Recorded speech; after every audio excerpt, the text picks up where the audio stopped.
Welcome to this episode of our program Arab Affairs. As usual, we will be discussing an Arab contentious affair. Today we'll be speaking about Iraq.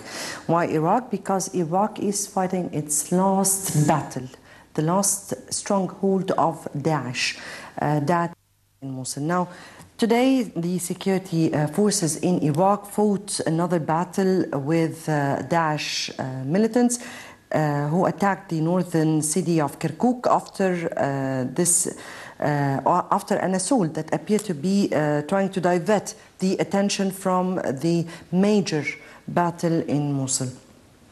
This major battle in Mosul is supposedly to be showing or confirming what will be going on in Iraq in this upcoming stage, whether Iraq will be in full control of its territory.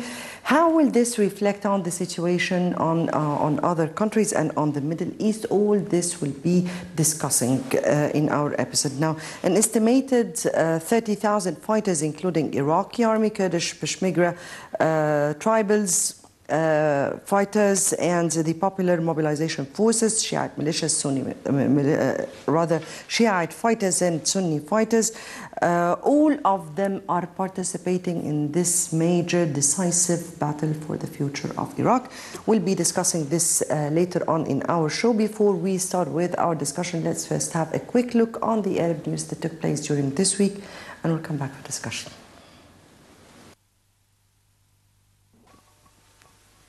The United Nations said it hoped to carry out the first medical evacuations from Aleppo on Friday if the humanitarian pause in the Syrian army's assault on the city holds. Despite a drop in violence after the truce took effect on Thursday, there was little sign that civilians were heeding calls to leave, and Russia accused rebels of preventing civilians from fleeing the east of the city. The unilateral ceasefire in Aleppo began at 500 GMT on Thursday with the aim of allowing civilians and fighters to evacuate the city's opposition-controlled east. European Union leaders warned Russia at a summit on Thursday that they will consider sanctions over its Syrian conflict if Moscow does not stop crimes in the devastated city of Aleppo. As the bloc's 28 leaders met in Brussels for a crucial discussion on their future strategy to deal with Moscow, EU President Donald Tusk said they should keep options open, including sanctions. The leaders of France and Germany had given a similar sanctions warning after holding talks with Putin on the eve of the Brussels summit. A draft summit statement said that the was weighing sanctions against supporters of Syrian President Bashar al-Assad's regime if they failed to stop, although it did not mention Russia by name. Warplanes from the Saudi-led coalition have hit rebel positions outside the Yemeni capital Sana'a after the alliance accused insurgents of breaching a shaky ceasefire. According to witnesses, the airstrikes late on Thursday targeted positions of the Iranian-backed Houthi rebels on the southwestern outskirts of rebel-held Sana'a. They added that the area hosts bases for air defenses controlled by renegade troops loyal to former President Ali Abdullah Saleh, who is allied with the rebels. The truce for an initial period of 3 days took effect just before midnight on Wednesday to allow aid deliveries in Yemen, where the war has killed thousands and left millions homeless and hungry.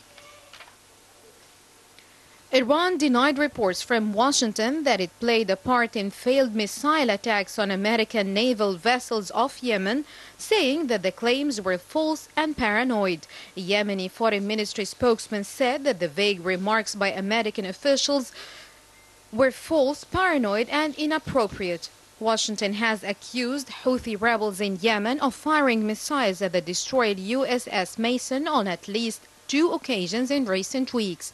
The Americans responded to the missile fire, targeting the Mason with missile strikes that destroyed 3 radar sites controlled by the rebels on October 13th. Libyan pro-government forces have freed 5 foreign nationals by the Daesh their battle to capture the final district of the city. 2 of the freed foreigners were from Turkey, 2 from India and 1 from Bangladesh. Forces from the western city allied with the government in Tripoli have been leading the battle to oust Daesh from Sirte. On Thursday, pro-government forces killed at least 20 Daesh into 100 details were given about how or where, but over.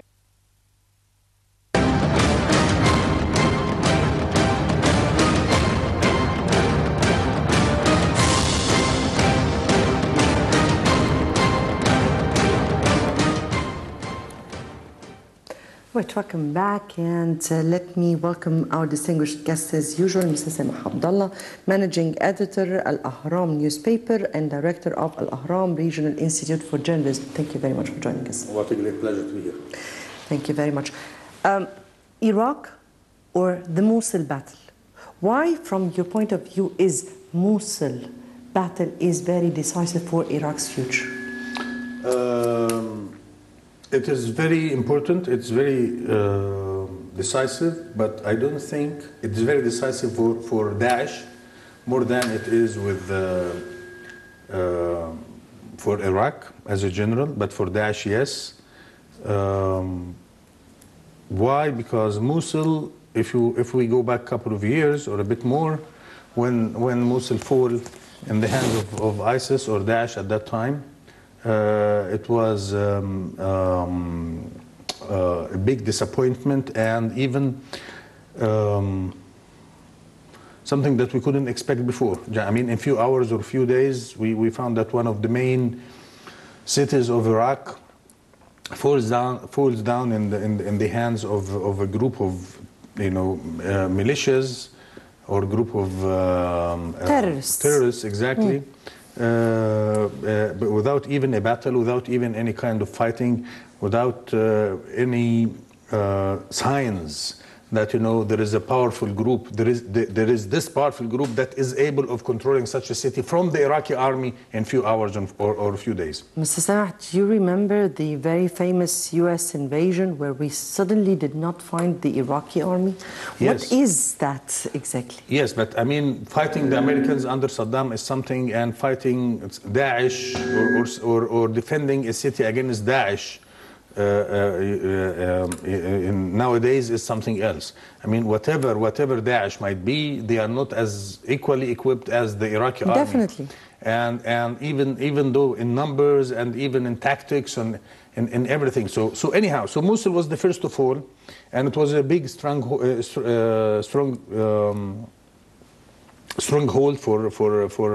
for Daesh, and now it is almost the final destination, and if it goes back to the hands of the Iraqi government, that would be a significant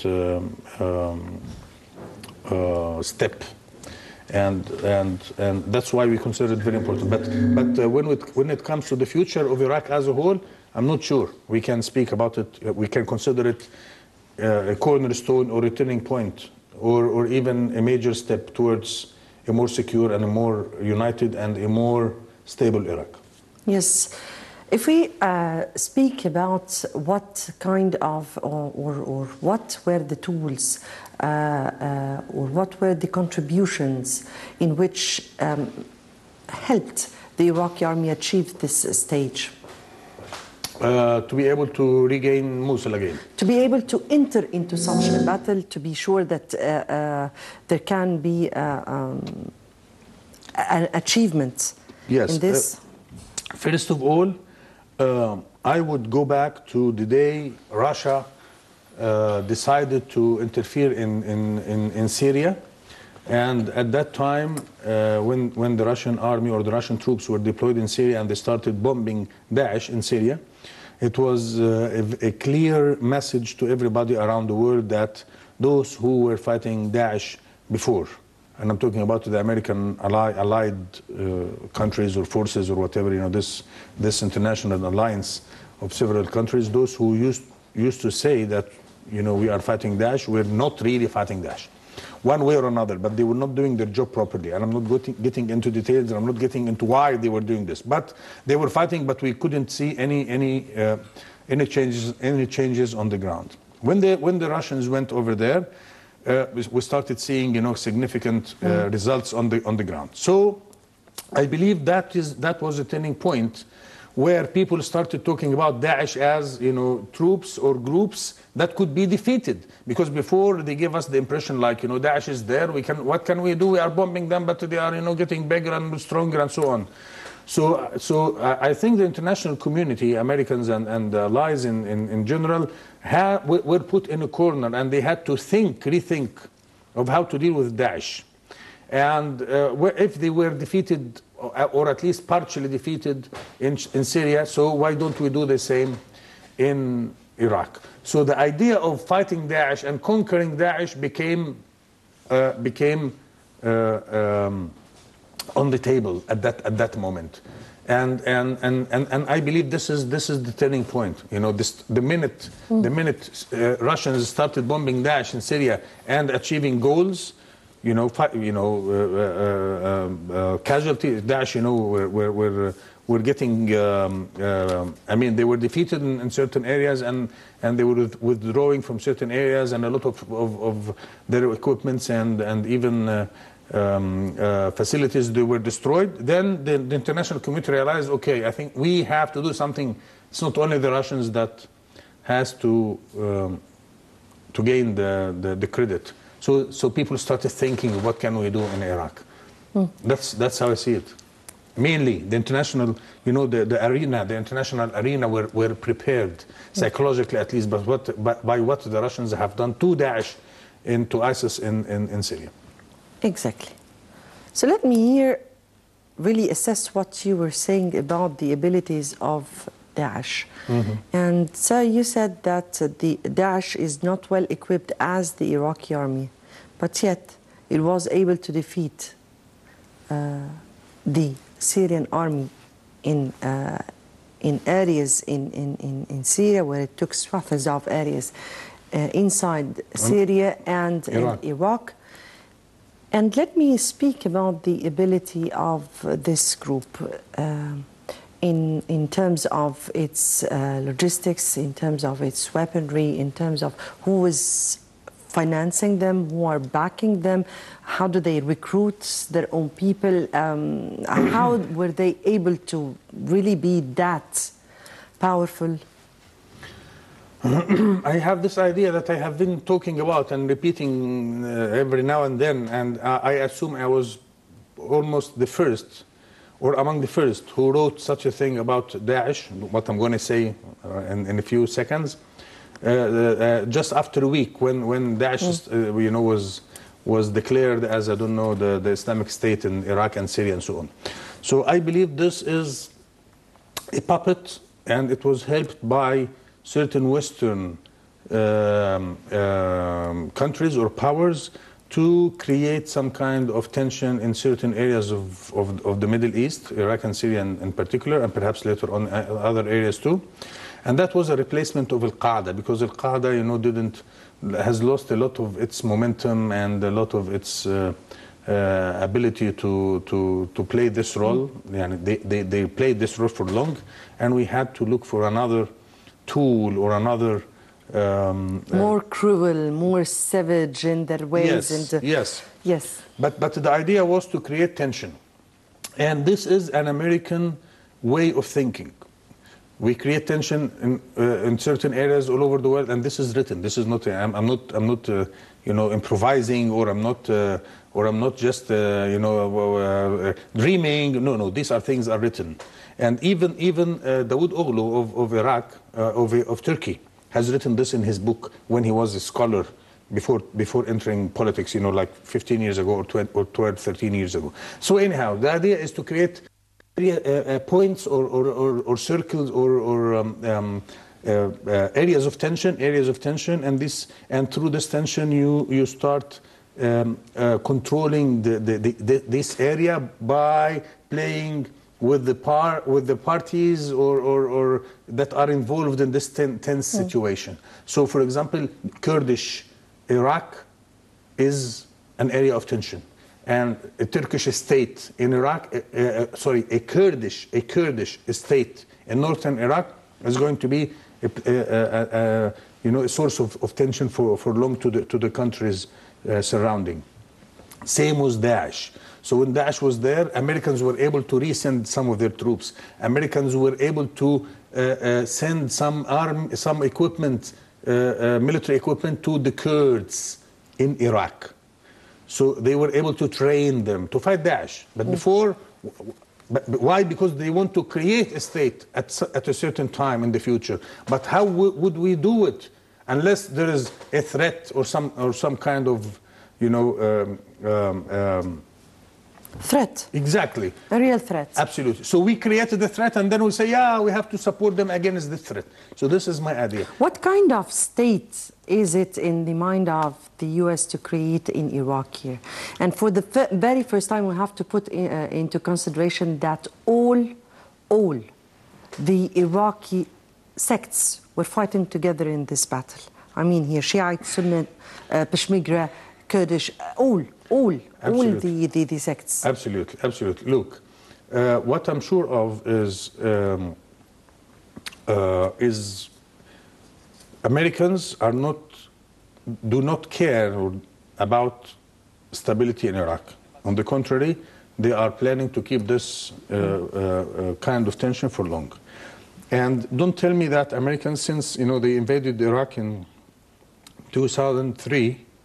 So it's almost 13 years right now. They were not able to bring stability. They were not able to bring democracy. They were not able to bring the two main groups, Sunni, Shia, and Kurds together. I don't buy it. I don't buy it. And in case they tried, but they failed, in case they did it, but they couldn't make it, then they are not capable of bringing democracy all over the world, because all what you do is to create chaos, whether you do it on purpose or you do it because you don't know how to do it. Both, you got my point. So they are either doing it deliberately, and I believe so, or they are not able of doing it because they lack the tools. And both are the same for me, because at the very end we have a country for 13 years that has gained nothing but corruption and fighting and bombs and explosives and explosions everywhere. So I don't think that Iraq, from an American point of view, should go on a passage that will lead to unity, stability, prosperity very soon. Full stop. Hopefully.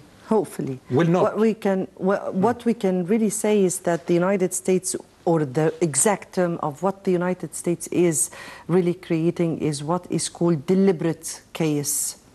Deliberate chaos to serve some of the interests that are not very much obvious at this particular time. I would like to add a little thing.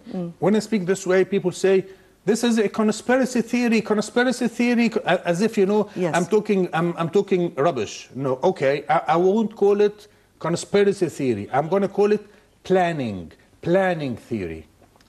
Everybody has a plan. Whether you are a football club, or you are a company, or you are whatever, or you are even an NGO. I want to have more branches, and I want to do more activities and so on. So countries, they have plans. And what they call plans, what they see it as plans, might be a conspiracy from my point of view, because their plans are going to create problems to me.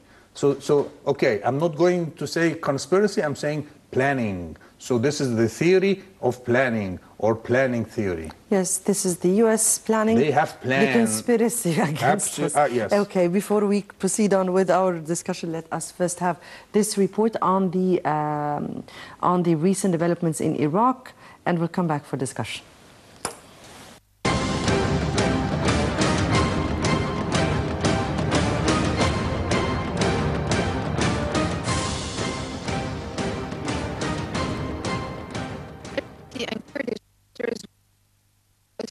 With of America will take back Daesh's last major city stronghold in Iraq. Elite Iraqi forces retook a town on the eastern edge of Mosul. Iraqi Prime Minister Haider al-Abadi told an international meeting in Paris the 4-day-old offensive was advancing faster than expected. In some areas, the Iraqi advance was met by a trick of civilians fleeing both the fighting and the militants who ruled them for 2 years, but the feared mass exodus from Mosul had yet to materialize. The counterterrorism service, Iraq's most force, retook full control of Abdullah, a town that lies less than 15 kilometers east of Mosul. Further north, Kurdish Peshmerga forces opened a new front line with a multiple-pronged assault on the town of Bashiqa. Meanwhile, a spokeswoman for the UN Human Rights Office said on Friday that the Daesh militants have taken 550 families from villages around Mosul and are holding them close to the terrorist group's locations in the Iraqi city, probably as human shields. In Daesh militants armed with assault rifles and explosives attacked targets in and around the northern city of Kirkuk early on Friday, told that aimed at diverting Iraqi security forces from a massive offensive against the Daesh-held city of Al-Mosul. At least 11 workers, including 2 Iranians, were killed when Daesh militants stormed a power plant north of Kirkuk, then blew them and gun battles ongoing as much of the compound in the city. And in the power plant attack, which took place on Friday in Dibis, a town north of Kirkuk, 3 Daesh suicide bombers entered the city and took 10 workers hostage. The battle for Mosul, and officials said that the American service member died from wounds sustained in a roadside explosion north of Mosul. More than 100 American Special Operations Forces are involved with Iraq on its offensive, and hundreds more were playing a support role on a daily basis.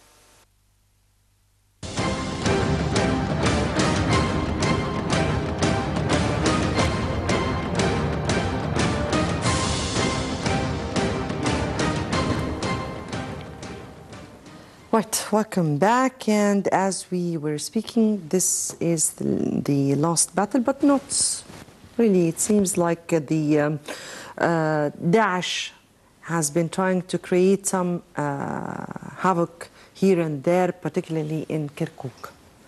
And Kirkuk is another important point for Iraq, not just because it is on the Kurdish agenda, semi-autonomous area, or because it was not. They annexed it. Yes, yes. So because the whole situation in Iraq was very much chaotic. But why the choice Kirkuk? What are the plans, particularly that Kirkuk has lots of oil? Absolutely. No, that was again one benefit the Kurds were able to gain because of ISIS. Because ISIS was in this area, so they were not supposed to control the oil of Kirkuk. So, and Kirkuk is between brackets disputed area between the Iraqi, between Baghdad and the Kurds. So the Kurds say it is part of historical Kurdish territories or whatever. And Baghdad has always been refusing to consider it a part of this Kurdistan. But when Daesh were appeared in this area, so it was a good opportunity for the Kurdish Peshmerga to move in Kirkuk and protect, between brackets, Kirkuk from Daesh.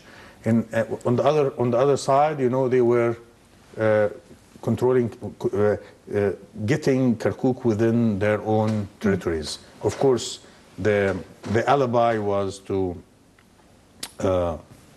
protect it from Daesh, but on the other side, they brought it back to the Kurdish area of Iraq. Exactly, because everybody expected the Daesh troops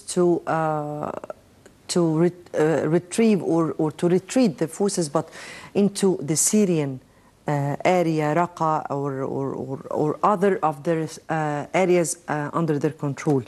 But it seems that suddenly they changed tactics and they went into other areas, so they don't really want to leave Iraq.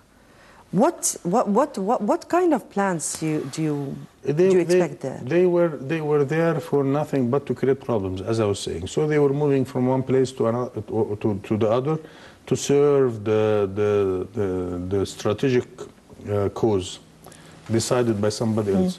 So we want you to do this, we want you to do that. And they were not really sincere, or they were not really serious when they were talking about Islamic State or I don't know, Caliphate or whatever. These are all just slogans that doesn't have any meaning, that doesn't have any roots.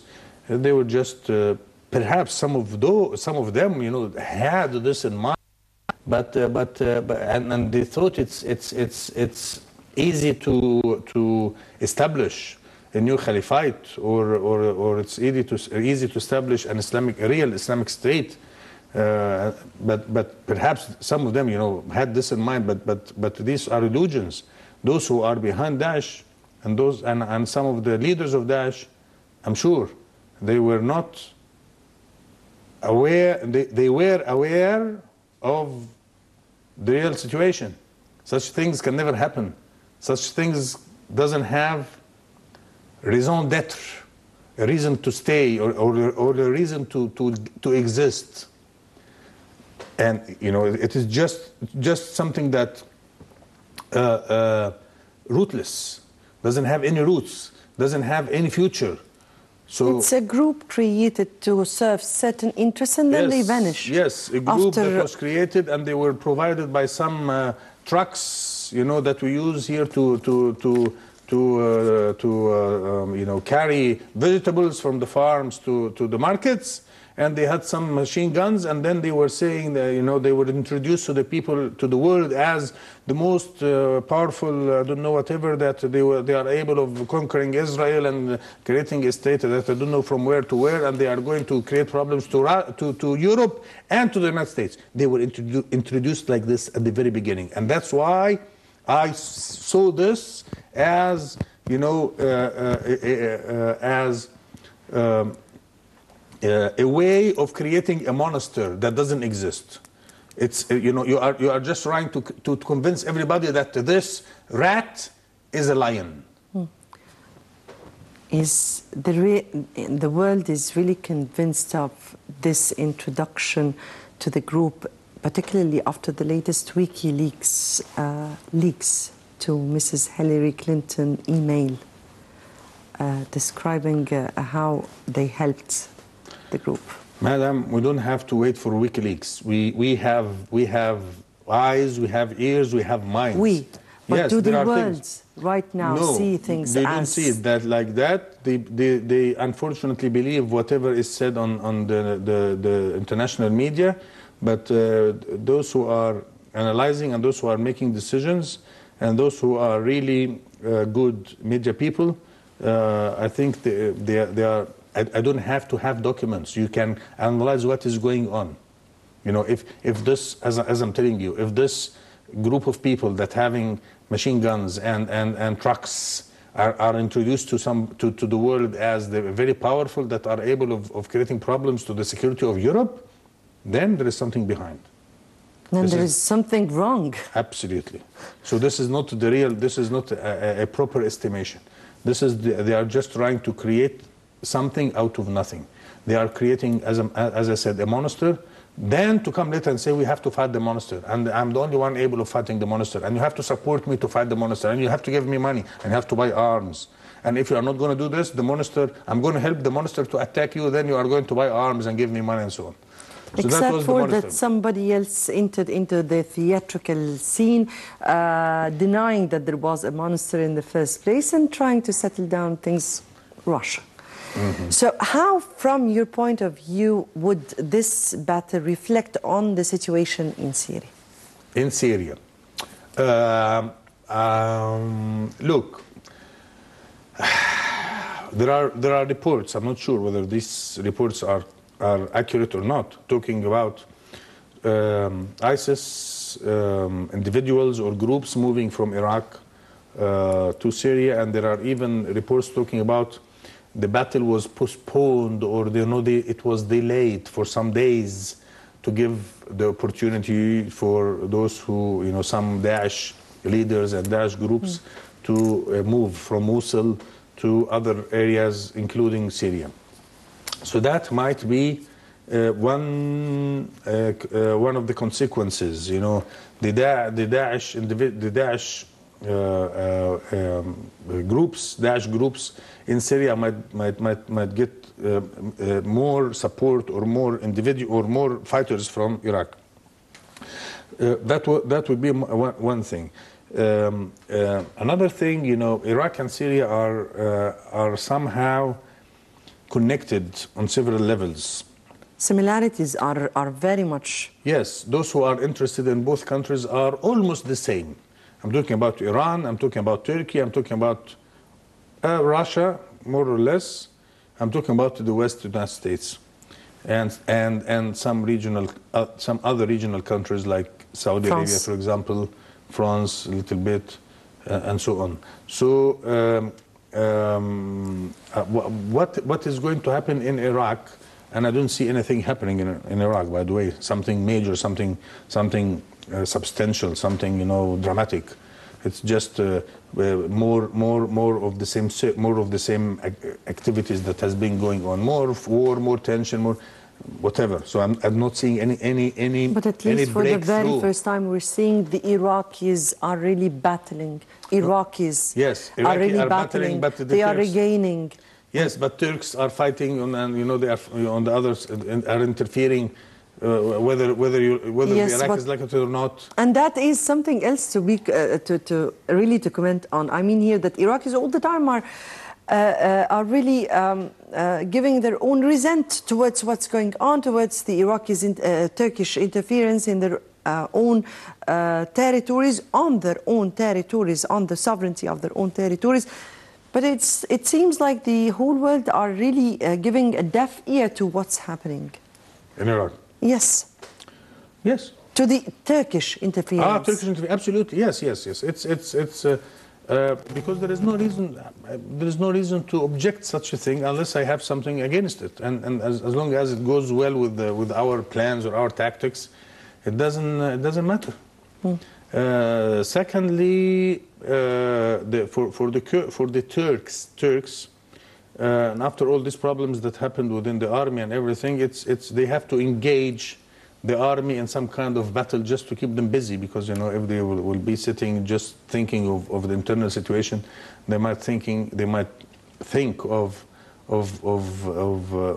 creating more problems internally, domestically. So, but if you give them a battle to fight outside, then all their attention will go to this battle and so on. So that's why I'm saying, I don't see a powerful national Iraqi army fighting, controlling, gaining control on areas that were one way or another under ISIS rule for years. I don't see it like that. This is not a real liberation action or liberating action. They are not trying to liberate areas of Iraq. No, they will bring back Mosul from Daesh. But that doesn't mean that, the Iraqi army is going to have full control on everything, and we are still far from such a situation. Why? Because those who are playing, the external players, doesn't want this to happen. And I'm talking about Iran, the West. No, speak first about the big powers and then their allies, the allies of the... Iran is a big power in Iraq. Yes, but it can be also controlled through many other factors or many other elements who are playing on the ground. But Iraq is very important for Iran. Very important. Iraq is considered, a natural extension of the Iranian hegemony. Yes, domination.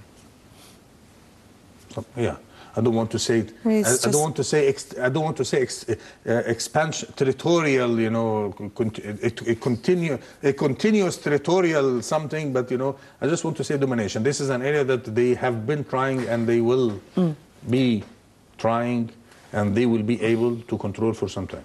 One way, not control 100%, but to have a say. And why is very powerful say? Okay, so why is Iraq important from Iran? Yes, as you said, and for the United States as well. Why?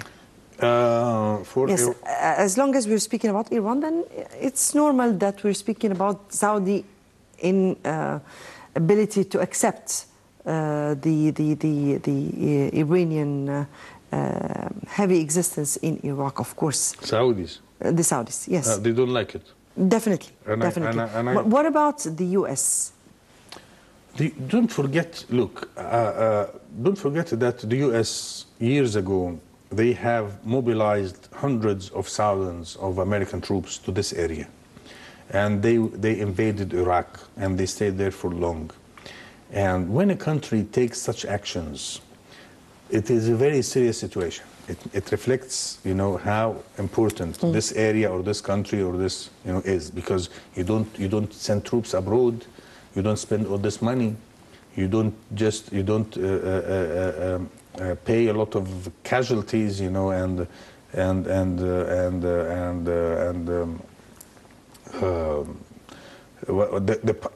very high price of casualties and so on. And you don't do this for nothing. So that shows how important Iraq is for the United States. When I say important, people might say, why did they withdraw some time, or you know, why did they move a lot of troops? Yes, they did, because they didn't need that much at that time. But you know, after they went out, as Obama promised before being elected, they went back. Because of the new situation, because ISIS is there, we had to. Yes, they went back in fewer numbers, and you know, 6,000 I think are located over there right now. But that is enough to control Iraq. Before they had hundreds of thousands of troops. Now 6,000 is enough, because the situation is very fragile, and there are a lot of people fighting each other. So we don't need that much numbers to be able to control. Just 6,000 is enough. So this is the idea. I can say that, you know, I don't want to go into details why America is now interested in Iraq, but I'm sure they have this interest because they have done all this before, sending troops and everything. Let me hear, just to finish up with our episode, because I'm running out of time. Mr. Sameh, your expectations to this upcoming stage in the Middle East, and I'm speaking about the Middle East because we're not just speaking about Daesh existence in Syria and Iraq, but rather also in other areas, particularly in Libya. How will the situation turn to be? Those countries that were destroyed by the Arab Spring, will go through this kind of tension for some time. And there will always be this external factor that will do the best for not creating a powerful group or a powerful entity within every country that will be able that is able of controlling and creating a united state again. So any group, for the army in Libya, for example, I'm sure they will try to create some problems for Haftar, because he is moving around right now and he's trying to control and everything. When it comes to the Middle East as a whole, we will be in big trouble unless some kind of solidarity would be created. And when I talk about Arab solidarity, I mean Egypt, Saudi Arabia. I don't care about what is going on. You know, people say that we have disagreements. Okay, it's fine. Disagreements is not a sin. Disagreements are a natural behavior of people and countries and everything. And we have to learn how to deal with our disagreements while being united and while fighting the same enemy. This is something that we have to learn and we have to keep in mind. Unless Egypt and Saudi Arabia, and I said it 100 times, and this is 101 time, unless they get together and they start planning everything together, they work on a strategic level, unless they start creating joint visions on what to do here, what to do there, and unless this is going to happen, then big problems might happen. And the Gulf states are the coming victim of whatever is going to happen. Yeah. Yes. I guess what you have said is very important here and very important points. I guess sometimes differences is not bad, is not something bad at all. In fact, differences could be a real strategy for solving many problems. I mean, you try to solve it in this way, I try to solve it, as long as we don't hit each other's interest, and as long as we are united in the core of what we really want. We have to learn how to disagree and keep working together while having disagreements. Healthy relationships, absolutely, healthy relationships. Yes. You know, agreements and disagreements, but we have to realize that we have the same goal. Yes, very much indeed. Unfortunately, my time is out. I have to end it here. Mr. Sameh Abdullah, Managing Editor, Al-Ahram newspaper and Director of Al-Ahram Regional Institute for Journalism, thank you very much for joining us. Always a pleasure. Thank you very much. Dear viewers, many thanks for watching. Next Saturday would be another Arab Affairs. Many thanks.